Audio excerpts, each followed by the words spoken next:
University of Missouri Extension recognizes long-term farm family ownership by awarding the Century Farm Award to families who have been farming for at least 100 years. The farms must be 40 acres of the original homestead. The families must provide copies of deeds or other documents to prove ownership. While there are a number of Century farms in Jefferson County, farms where 3 generations are still operating and receiving the majority of their income from the farm is rare. The following is an inside look at the Bonacker and Weber families where 3 generations live, work, reflect on the past, and look forward to the future.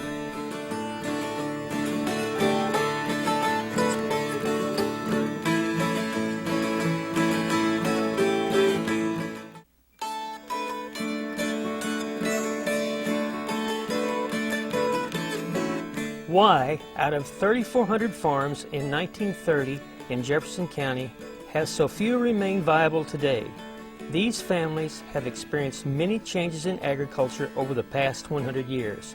Certainly the development of tractors and planters and combines, the use of chemicals and fertilizers, as well as breeding and genetics and general farming practices have had a large impact on agriculture. We used horses until early 40s. My great uncle bought a tractor, and I don't know what year it was, but it was an old Fortson tractor, and he said it made too much noise and it scared the horses, so he parked it. And my dad, when he got to be about 18 years old, he fired it up and started plowing with it, and from that time on, well, it became a way of life to use some machinery, and he got rid of the horses. In about 1948, I was 12 years old. You would get up and get breakfast and milk the cows. He had a tractor, but he mostly done farm with the horses and mules. He had two sets of mules. We just keep plugging away, and as these technology gets there, you got to stay up with the times and keep your cows. And we took over back from Dad in '73. We were probably averaging about 40 pounds of milk a day. Well, we had to keep growing that till where we're at now, to where we're about in the 70-some pounds a day. And you just got to keep plugging away at everything, and you can't afford to hire everybody to do your mechanic work. You got to do practically all your own mechanic work to make it work out, because if you try and hire it out, the amount of income you get, it won't pay. So you've got to be able to do almost everything, this operation, ourselves, and that's why we kept branching out and just expanding to make everything work. The farm continued to expand till this day. It's always expanded. The Bonackers have always been in agriculture, and they expanded for years. By chance, I got to work in cab tractors versus tractors that didn't have cabs. So I had the luxury, and I didn't have actually air conditioning in a cab, but I had a cab. And that was probably the biggest change, I think. You know, they had tractors. They started with horses, and they had tractors. We had the first 100 horsepower tractor, I guess, in the area, and it had by chance it had a cab. So we started out with what most people see today on the field. I started out with that. So we had a herd of cattle, but it wasn't nearly as big as what it is now. Things like the round baler, first one that we bought, which was a change in technology in all aspects. You know, my dad started throwing loose hay, and it was a big deal when they got a stationary baler that they brought the loose hay to and made a bale of hay, and then they could go stack it in the barn. And then you got the square baler as you know it. It was 1980 that we got a round baler. We actually borrowed Weber's round baler first to get an idea if we even wanted to use one. But yes, it was definitely a labor-saving, time-saving aspect, and we bought a round baler. The first one was used and had a hand tie program to it. You pulled the rope to pull the twine bar down into the baler so it would wrap string around it, and I was on an open tractor and it was dirty and it was nasty, and the clover hay that we put up was blowing in your face while you were trying to tie the bale, but it was definitely an improvement. The new baler has a monitor on it. You program it to tell the baler how big you want the bale and how much string you want to put on the bale, and the joke is we get the beep. When it beeps at you, you clutch the tractor because it's going to do its thing, and then you're going to dump the bale and start over. We were what they call conventional tillage when I first started on the farm, and we had a couple years of heavy rains and multiple floods, and the river would wash the ground off right down to the plow pan, and did it numerous times in one year. And I can remember walking with my grandpa and my dad across the bottom, and Grandpa saying, "You guys are going to have to figure out how to stop this or you're going to lose your farm." And Dad kind of took it on his own. I was too young, you know. That wasn't my decision to make. So Dad had to make the decision. But we switched from conventional till to no-till. I think Dad had dabbled with it a few times before we went at it that time, and didn't work mainly because we didn't have the herbicides to take care of the weeds, and the weeds usually took over the crop, and so that was the turning point where we kind of went 100% and just dove into it, mainly to protect the soil, because the soil was disappearing, it was washing down the river, and we started the no-till program and been after it ever since. I'm assuming that was in '83 that we were 100% no-till, and we haven't plowed a piece of ground since. We try new things, and Dad taught me to do it, and his father apparently taught him to do it, and I'm trying to teach my children to do it, and I've jumped with both feet into the precision ag, where we use GPS to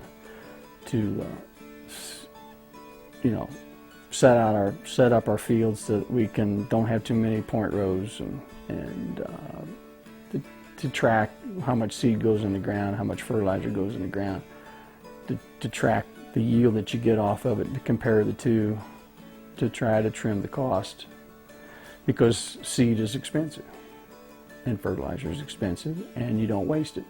We're using GPS systems now in the fields to help get straighter rows and help where you're at be more accurate with your spraying and fertilizer to cut cost. You always look for any way to save money to survive. As a kid growing up, we had hogs, we had cattle, we raised corn, soybeans, wheat, barley, milo, hay, alfalfa hay, mainly alfalfa hay. We did have clover hay.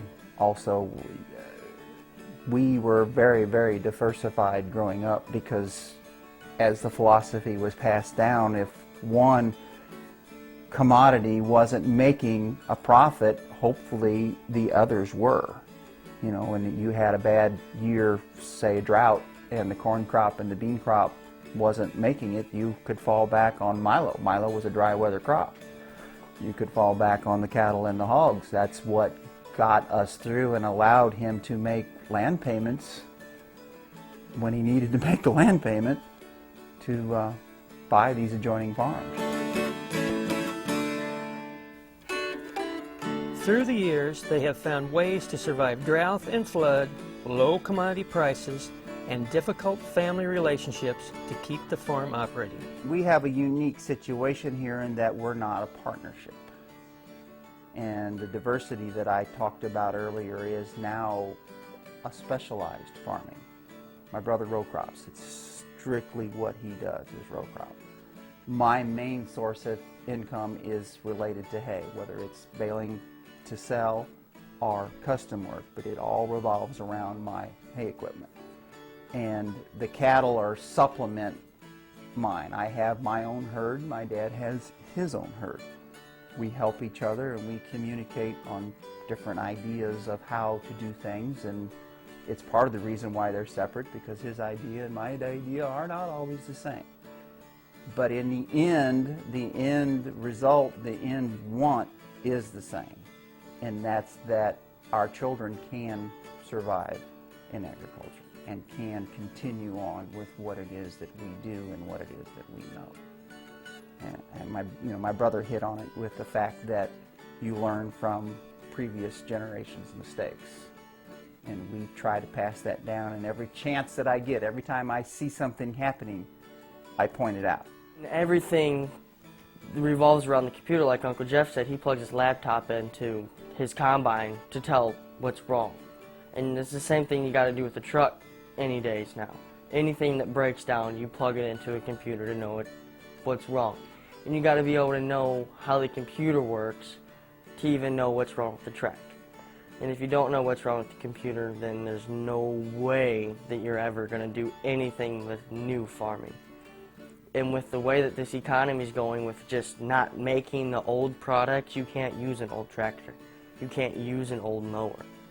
You can't use an old rake or baler or combine or anything like that. You have to use the new stuff because they just quit making the old parts. Every generation has to teach the other generation what they've done wrong, so that they never make that mistake twice. In order to be in order for a farm to keep going from one generation to the next, you can't make the same mistakes. You can't make the mistakes that my grandfather made. You have to learn from his mistakes and keep going forward. Now, the only reason that someone tells you that you need to stack hay bales a certain way, or you need to drive a grain truck a certain way, or you need to drive a tractor this way around a field, is because they've done it the wrong way the first time, and they already know.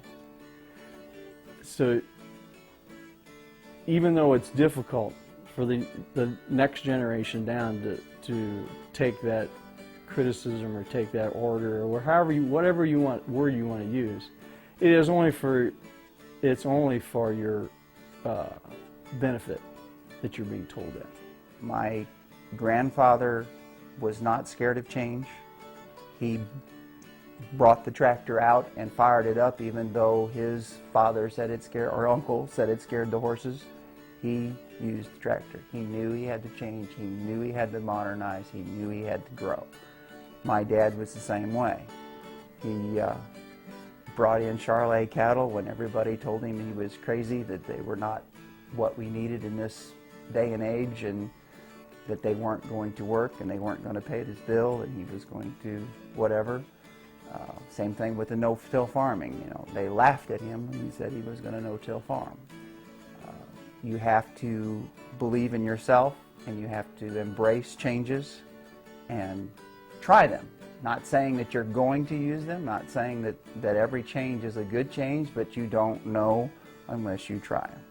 And you have to have an open mind and give it a fair chance, no matter what it is. That if without that, no, we would not have survived farming. They were good old days, and I've probably got a saying that I don't say too much anymore, but I always said we didn't do it like that back in the 40s. And we have progressed. My dad was very progressive. I feel like I was progressive, and my kids are very progressive. And in order to continue to do what we've done all these years, you have to be progressive. You can't look back and say, I want to go back, because that doesn't work. Perhaps just as important has been the financial management exhibited by these families. Both farms manage assets in the millions of dollars by planting hundreds of acres of crops, having large beef and dairy herds on thousands of acres of production. We switched from dairying to beef cattle, made that switch. We got our first Charolais cattle in 1963, and I got out of the dairy business in 1970, and we kept expanding our beef herd, kept buying adjoining farms. We've accumulated about 550 acres of continuous acres here.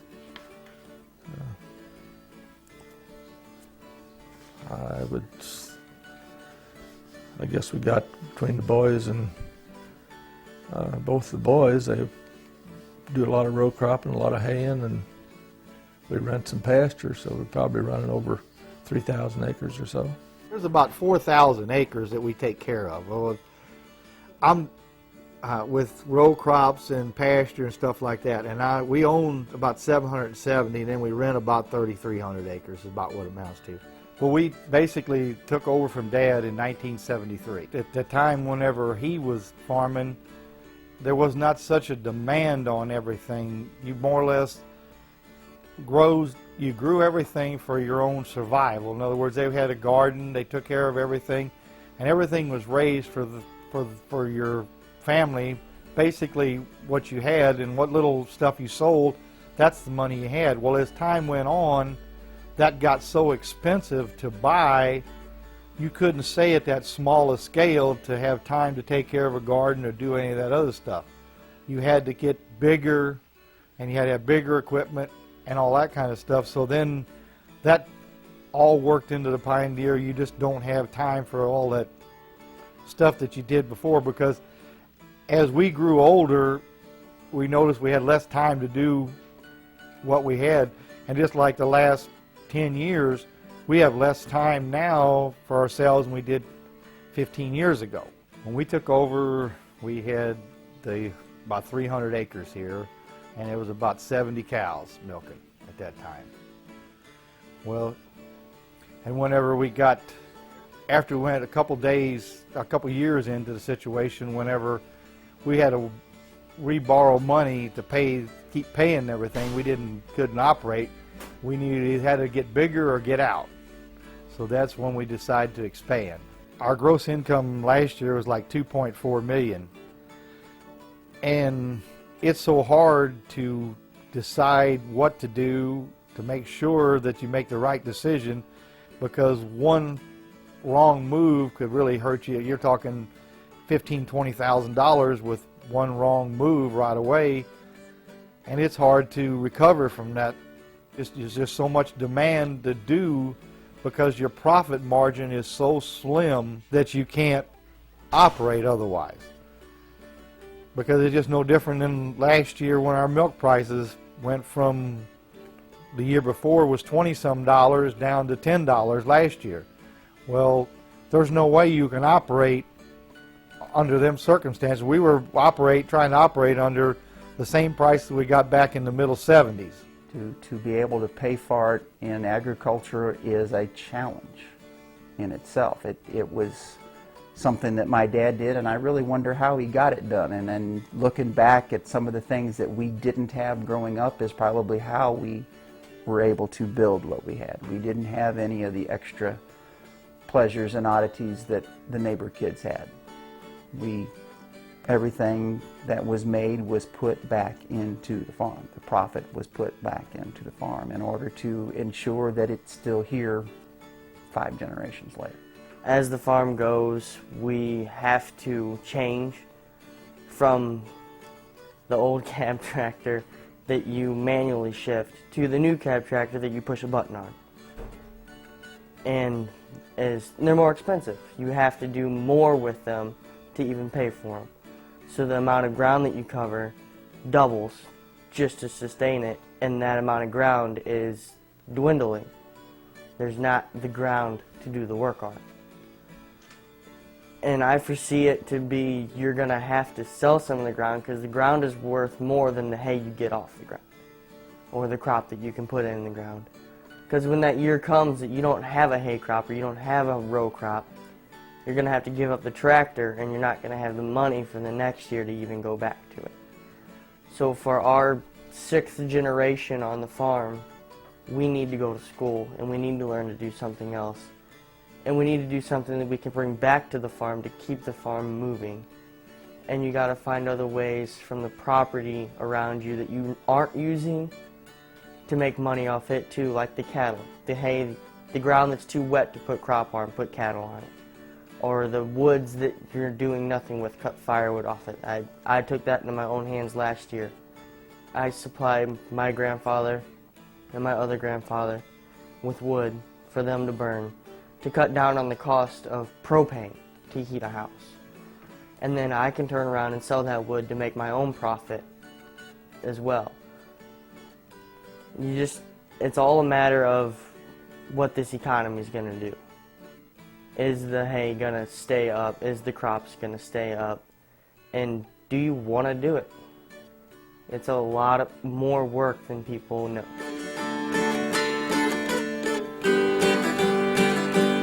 A successful farm family has a long history of adapting to change and managing to stay competitive. Both families appear to have been early adapters of technology. Today, these farmers are using computers and GPS systems to increase efficiency. Education from schooling and from experience on the farm will carry the next generation into the future. I tried to be as educated as I could be. You know, it's something I've tried to tell my children, that the way the technology is and the amount of money that is involved in agriculture today, that they have to have more business sense, probably going to have to go to school to learn business, because the handshake business is gone. I went to Jeffco. I do have my associate's arts degree from Jeffco. We call it pre-agriculture just for the sake of calling it that. It's just all of the basic necessity type courses so that I could go on to a four-year college. I greatly wanted to go to a four-year college. I wanted to learn something that I could bring back home and help with the farm. I went to Mizzou. I talked to a professor up there and posed that question. What can you give me that I can take back home and use? He couldn't answer it. It was at that point that I realized that my dad was right and that I could learn more staying at home than I could going to school. It was a hard lesson. I had been told that, but I didn't want to believe it. I went to Jefferson College and actually got my welding certificate, and that's the only thing I did after high school. Use it for, I do all the welding. For anything that breaks down, I do all the welding around here. I'm always maintaining the vehicles and the equipment around here. Dad's taught me a whole lot about the mechanics end of it, so I'm constantly changing oil, fixing tires, just anything. We've got our own shop, firehouse, and just always working on the tractors and the vehicles, and so that's a big part of what I do. I think I have to go to school. That is a must in this day and age.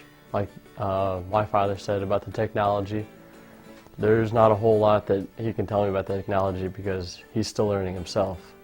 So I plan on going to learn that and maybe go back and help him even continue, because that's, you have to know about the computers and everything.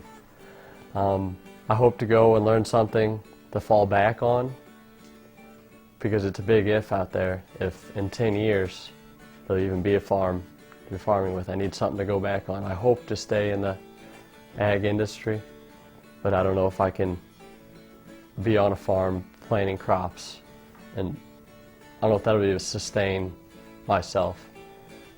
So I need something to fall back on, but hopefully it'll be in the ag industry still. It's not just driving a tractor up and down a row like Uncle Jeff was saying. Everything's gone to computers nowadays. You push a button and it tells you which way to go, to keep the row straight, to put the most in the ground for the least amount of money. And me and Daniel and Dylan and all my other cousins are still learning from them who are still learning themselves. And sometimes it's difficult because your ideas cross. Because the younger generation knows more about the computers than the older generation. And sometimes it gets a little difficult, because when you say you got to do this and they want to sit there and figure it out and know that, and you just know that you can just do it, it's difficult because it's taking up time for everybody. In 5th grade, we had to take like a computers class. At that point, we knew more than my dad did. He didn't know how to type. He was using one finger on this stuff. By the time I was in 8th grade, I was laughing at him when he got on the computer. The ability to change and stay competitive are lessons that should serve the next generation well. What does the future hold for these families? 10 years, I think I'll still be farming. It's pretty much, I guess I'm stuck with it now. I've been doing it for this long, and it's the only thing I know. I plan on going to school, but not for agriculture. I want to be a teacher when I grow up. I might stay with kind of the cattle part, maybe if I have kids, maybe get my kids into the bucket calves and have them do the showing part with help of uncles and sisters and brothers. I'm not so sure I want to stay on the farm. I definitely want to be a teacher. That's my dream. I'll probably come back to the farm, but I want to learn how to work on the tractors, know the computer stuff, and help other people with it. I'm not going to say I'm happy being this generation of a farmer because I don't personally like that many of the things that we do on this farm. That's why I've started the firewood business. That's how I make my money. The hay business I like. I cannot stand the cattle. I don't do it. I showed a steer last year and I showed a steer this year, but that's because that's where the money is in the cattle. I don't find the putting cows on a pasture to produce the calf the money-making part of it, because the ground is worth more than the cattle you put on. I think that a big part of agriculture staying here is that teaching the other people that don't know about agriculture, like what we do and how we help them with their everyday lives. I want to go to school and stay in the agriculture end of it, but I thought of being an FFA teacher. Part of the reason for that is because Northwest doesn't have FFA, and I believe that's bad because I think many kids can benefit from that program. 10 years from now, maybe I'll still be here and controlling all these boys, you know, keeping a hold on everything here.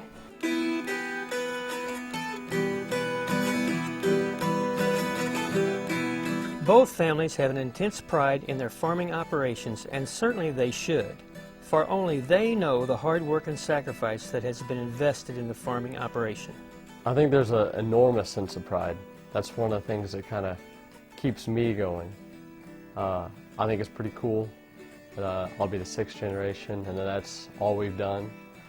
I mean, everybody needs food, and to think that our family has kept growing and progressing to feed the world, basically, I think that's awesome. I mean, it makes me feel good. I'm proud that this is the original 40 acres here was homestead, been in our family for forever. And I don't want this 40 acres to ever leave our family, the original 40. Because it's proud, and ain't very many people can say that their great-great-great-grandparents homesteaded this property. We've been here our whole life. There ain't very many people can say that. The ability to change and stay competitive are lessons that should serve the next generation well. Certainly all the challenges that their families have faced in the past 100 years are still real today. These include the threat from urbanization, ability to create enough income to support the family, the need to expand the operation, and to remain efficient and profitable.